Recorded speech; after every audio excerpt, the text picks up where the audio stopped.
ನಾನು ಆರೋಗ್ಯಕರ ಅಡಿಗೆಯಲ್ಲಿ ಪಾಲಕ್ ಚಟ್ನಿ ಮಾಡ್ತಾ ಇದ್ದೀನಿ. ಪಾಲಕ್ ನಮ್ಮ ಆರೋಗ್ಯದ ಪಾಲಕ ಅಂತ ಹಿಂದೆ ನಾನು ನಿಮಗೆ ಎಷ್ಟೋ ಸಾರಿ ಹೇಳಿದ್ದೀನಿ. ಹಾಗೆಯೇ ಪಾಲಕ್ ತಿನ್ನೋದ್ರಿಂದ ನಮ್ಮ ಆರೋಗ್ಯ ಎಷ್ಟು ಚೆನ್ನಾಗಿರುತ್ತೆ ಅಂತ ನಿಮಗೆ ಗೊತ್ತಿದೆ ಅಲ್ವಾ? ಸೊ ನೀವೆಲ್ಲ ಏನು ಮಾಡ್ತಾ ಇದ್ರಿ ಇಷ್ಟು ದಿನ? ಪಾಲಕ್ನಿಂದ ಪಾಲಕ್ ಸಾರು ಮಾಡೋದು, ಪಾಲಕ್ಕಿಂದ ಪಲ್ಯ ಮಾಡೋದು, ಹಾಗೆ ಪಾಲಕ್ಕಿಂದ ರೊಟ್ಟಿ ಮಾಡ್ತಾ ಇದ್ರಿ. ಆದರೆ ಇವತ್ತು ವಿಶೇಷವಾಗಿ ಪಾಲಕ್ಕಿಂದ ಚಟ್ನಿ ಕೂಡ ಮಾಡ್ಬೋದು ಅಂತ ತೋರಿಸ್ಕೊಡ್ತಾ ಇದ್ದೀನಿ. ಬನ್ನಿ ಹಾಗಾದ್ರೆ ಆರೋಗ್ಯಕರ ಅಡಿಗೆಯಲ್ಲಿ ಪಾಲಕ್ ಚಟ್ನಿ ಮಾಡೋಣ. ಇದಕ್ಕೆ ಬೇಕಾದಂತ ಪದಾರ್ಥಗಳು: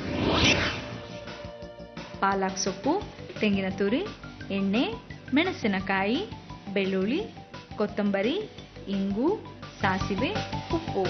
ಈಗ ನಾನು ಆರೋಗ್ಯಕರ ಅಡಿಗೆಯಲ್ಲಿ ಪಾಲಕ್ ಚಟ್ನಿ ಮಾಡೋದನ್ನ ಹೇಳ್ಕೊಡ್ತಾ ಇದ್ದೀನಿ. ಫಸ್ಟು ಪ್ಯಾನ್ ಬಿಸಿ ಮಾಡಕ್ಕಿಡ್ಬೇಕು. ನಾನು ಸೊಪ್ಪನ್ನ ನೀರು, ಅರಿಶಿನ ಪೌಡ್ರು, ಸ್ವಲ್ಪ ಉಪ್ಪು ಹಾಕಿ ತೊಳೆದಿದ್ದೀನಿ. ಇದನ್ನ ಸ್ವಲ್ಪ ಸಣ್ಣಗೆ ಹೆಚ್ಚಬೇಕು.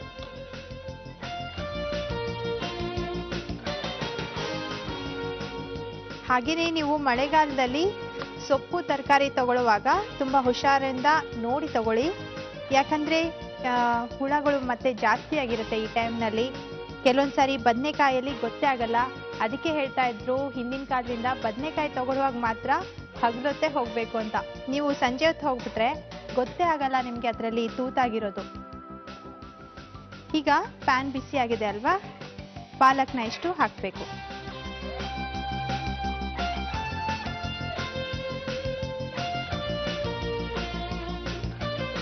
ಒಂದು ಸ್ವಲ್ಪ ಎಣ್ಣೆ ಹಾಕಿ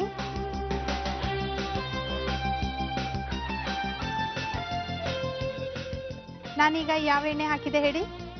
Emami healthy and tasty cooking oil.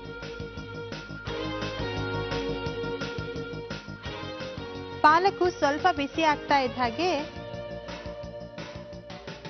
ಈಗ ಹಸಿಮೆಣಸಿನಕಾಯಿ ಹಾಕ್ತಾ ಇದ್ದೀನಿ. 3 ಸ್ಪೂನ್ ಹಾಕಿದ್ರೆ ಸಾಕು. ಬೆಳ್ಳುಳ್ಳಿ ಕೂಡ ಹಾಕ್ತಾ ಇದ್ದೀನಿ. 5 ರಿಂದ 6 ಎಸಳು ಹಾಕಿದ್ರೆ ಸಾಕಾಗತ್ತೆ.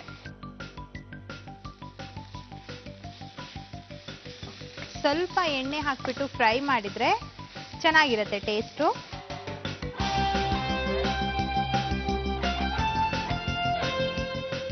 ನೋಡಿ, ತುಂಬಾ ಹೊತ್ತು ಫ್ರೈ ಮಾಡಿಬಿಟ್ರೆ ಸೊಪ್ಪು ಎಲ್ಲಿದೆ ಅಂತ ಹುಡುಕ್ಬೇಕಾಗತ್ತೆ. ಅದಕ್ಕೆ ಬೇಗ ತೆಗೆದ್ಬಿಡಿ.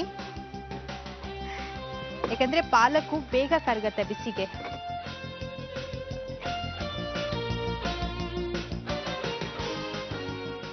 ಈಗ ಮಿಕ್ಸಿ ಜಾರಿಗೆ ಹಾಕಿದ್ದೀನಲ್ವಾ, ಇದಕ್ಕೆ ಹಸಿ ತೆಂಗಿನ ತುರಿ ಹಾಕಬೇಕು. ಅರ್ಧ ಬಟ್ಲಷ್ಟು ಹಾಕಿ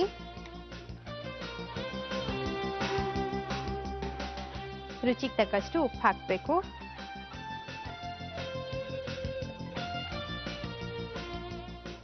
ಒಂದು ಸ್ವಲ್ಪ ಕೊತ್ತಂಬರಿ ಕೂಡ ಹಾಕಬೇಕು. ನಿಮ್ಗೆ ಇನ್ನೊಂದು ವಿಷಯ ಹೇಳೋಕೆ ಇಷ್ಟಪಡ್ತೀನಿ. ಈಗ ನೀವು ಸೊಪ್ಪಿನಿಂದ ಅಡುಗೆ ಮಾಡ್ತಾ ಇರ್ತೀರಾ ನೋಡಿ. ಕೆಲವೊಂದು ಸೊಪ್ಪು ಅಂದ್ರೆ ಈಗ ಪಾಲಕ್ ಹೇಗೆ ಹಾಕಿದ ತಕ್ಷಣ ಕರಗಿ ಸ್ವಲ್ಪ ಆಗುತ್ತೋ ಆ ಥರ ನೀವು ಸೊಪ್ಪನ್ನ ಪಲ್ಯ ಮಾಡೋ ಟೈಮ್ನಲ್ಲಿ ಸ್ಟಾರ್ಟಿಂಗ್ ಉಪ್ಪು ಹಾಕಬೇಡಿ. ಅದೆಲ್ಲ ರೆಡಿ ಆದಮೇಲೆ ಲಾಸ್ಟಿಗೆ ಉಪ್ಪು ಹಾಕಿ. ಯಾಕಂದ್ರೆ ಸೊಪ್ಪನ್ನ ಹಾಕಿದಾಗ ಜಾಸ್ತಿ ಕಾಣುತ್ತೆ. ಓ ಇದು ಜಾಸ್ತಿ ಇದೆ ಅಲ್ಲ, ಅದಕ್ಕೆ ತಕ್ಕನಾಗಿ ಉಪ್ಪನ್ನ ಹಾಕ್ಬಿಡ್ತೀರಾ. ಅದು ಕರಗ್ಬಿಟ್ಟು ಸ್ವಲ್ಪ ಆಗುತ್ತೆ. ಆಗ ನೀವು ಜಾಸ್ತಿ ಉಪ್ಪು ಹಾಕಿದ್ರೆ ಉಪ್ಪು ಜಾಸ್ತಿ ಆಗುತ್ತಲ್ವಾ? ಸೊ ಅದಕ್ಕೆ ರೆಡಿ ಆದಮೇಲೆ ಉಪ್ಪು ಹಾಕಿ. ತುಂಬಾ ಜನರಿಗೆ ಇದು ವಿಷಯ ಗೊತ್ತಿರಲ್ಲ. ಸೊಪ್ಪು ಇಷ್ಟಿದೆ ಅಂದಮೇಲೆ ಜಾಸ್ತಿ ಉಪ್ಪು ಹಾಕ್ಬಿಡ್ತಾರೆ.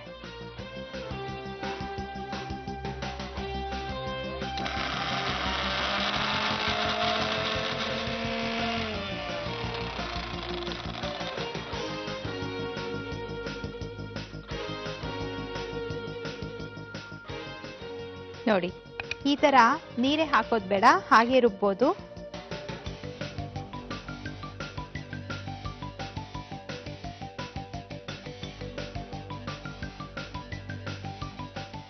ನಾನು ಯಾಕೆ ಆರೋಗ್ಯಕರ ಅಡುಗೆಯಲ್ಲಿ ಪಾಲಕ್ ಚಟ್ನಿ ಮಾಡಿದ್ದೀನಿ ಗೊತ್ತಾ? ಇದರಲ್ಲಿ ಹೆಚ್ಚಾಗಿ ವಿಟಮಿನ್ಸ್ ಇರುತ್ತೆ, ಹಾಗೆ ಮೆಗ್ನೀಷಿಯಂ ಇರುತ್ತೆ. ಸೊ ಅದಕ್ಕೆ ಎಲ್ಲರಿಗೂ ಎಟ್ಕುವಂತ ಸೊಪ್ಪು ಇದಾಗಿರೋದ್ರಿಂದ ಇದನ್ನ ಬಳಸ್ಕೊಂಡು ಚಟ್ನಿ ಹೇಗೆ ಮಾಡೋದು ಅಂತ ಹೇಳ್ಕೊಟ್ಟಿದ್ದೀನಿ. ಈಗ ಫೈನಲ್ ಆಗಿ ಇದಕ್ಕೆ ಒಗ್ಗರಣೆನ ಹಾಕ್ಬಿಟ್ರೆ ಚಟ್ನಿ ರೆಡಿ ಆಗುತ್ತೆ.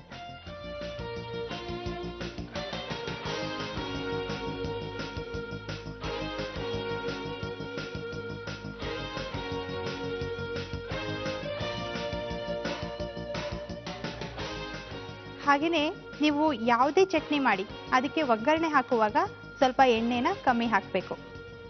ಈಗ ಸಾಸಿವೆ ಹಾಕಿದ್ವಲ್ವಾ, ಸ್ವಲ್ಪ ಹಿಂಗನ್ನ ಹಾಕಿ ಒಗ್ಗರಣೆಗೆ ಹಿಂಗ್ ಬಿತ್ತು ಅಂದ್ರೆ ಪಕ್ಕದ ಮನೆ ಕೂಡ ಇದ್ರ ವಾಸನೆ ಹೋಗ್ತಟ್ಟತ್ತೆ. ಎಷ್ಟು ಘಮ ಘಮ ಅಂತ ಇದೆ.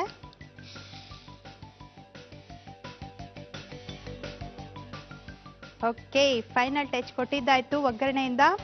ನೋಡಿದ್ರಾ ಆರೋಗ್ಯಕರ ಅಡಿಗೆಯಲ್ಲಿ ಪಾಲಕ್ ಚಟ್ನಿ ಹೇಗ್ ಮಾಡೋದು ಅಂತ?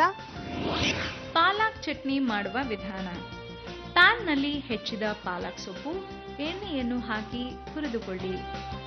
ಹಸಿ ಮೆಣಸಿನಕಾಯಿ, ಬೆಳ್ಳುಳ್ಳಿಯನ್ನು ಹಾಕಿ ಇನ್ನಷ್ಟು ಬಾಡಿಸಿಕೊಳ್ಳಿ. ಹುರಿದ ಪದಾರ್ಥಗಳನ್ನು ಮಿಕ್ಸಿ ಜಾರ್ನಲ್ಲಿ ಹಾಕಿ ಜೊತೆಗೆ ತೆಂಗಿನ ತುರಿ, ಉಪ್ಪು, ಕೊತ್ತಂಬರಿ ಎಲ್ಲವನ್ನು ಸೇರಿಸಿ ರುಬ್ಬಿಕೊಳ್ಳಿ. ರುಬ್ಬಿದ ಮಿಶ್ರಣವನ್ನು ಬೌಲ್ನಲ್ಲಿ ಹಾಕಿ ಸಣ್ಣ ಬಾಣಲೆಯಲ್ಲಿ ಸ್ವಲ್ಪ ಎಣ್ಣೆ, ಸಾಸಿವೆ, ಇಂಗನ್ನು ಹಾಕಿ ಒಗ್ಗರಣೆ ಮಾಡಿ.